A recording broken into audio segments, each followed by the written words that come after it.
حکومت نے ڈالر کی اجارہ ختم کرنے کا فیصلہ کر لیا ہے اور اس مقصد کے لیے وفاقی حکومت اور چینی حکومت نے مل کر طے کیا ہے کہ اب پاکستان اور چین کے درمیان تمام تجارت اور معاہدے مقامی کرنسی میں ہوں گے۔ ذرائع کے مطابق حکومت نے ڈالر کے مقابلے میں روپے کی قدر کو مستحکم کرنے کے لیے چین سے تمام تجارتی معاہدے مقامی کرنسی میں کرنے کا فیصلہ کیا ہے۔ تفصیلات کے مطابق گزشتہ مالی سال کے دوران پاکستان اور چین کے درمیان تجارت کا حجم 14 ارب 60 کروڑ ڈالر کا رہا،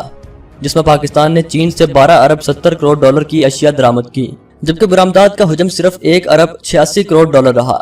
اس طرح پاکستان اور چین کے درمیان تجارتی خسارہ تقریباً 10 ارب ڈالر کا رہا۔ اس طرح مالی سال 2016-17 میں پاکستان کا چین سے تجارتی خسارہ 12 ارب 67 کروڑ ڈالر سے زائد رہا، جبکہ مالی سال 2017-18 میں یہ خسارہ 14 ارب ڈالر تک جا پہنچا۔ اب پاکستان سے چین کی تجارتی خسارے اور امریکی ڈالر کے مقابلے میں روپے کی قدر ایک خاص سطح پر برقرار رکھنے کے لیے پاکستانی حکومت نے پاک چین تجارت امریکی ڈالر کے بجائے مقامی کرنسی میں کرنے کا فیصلہ کیا ہے۔ اس حوالے سے تمام وزارتوں، ڈویژنز اور ان کے ماتحت اداروں کو مراسلہ بھی جاری کر دیا گیا ہے، جس میں بتایا گیا ہے کہ آئندہ چائنیز کمپنیوں کے ساتھ تمام لین دین چائنیز کرنسی یوان میں کیے جائیں گے۔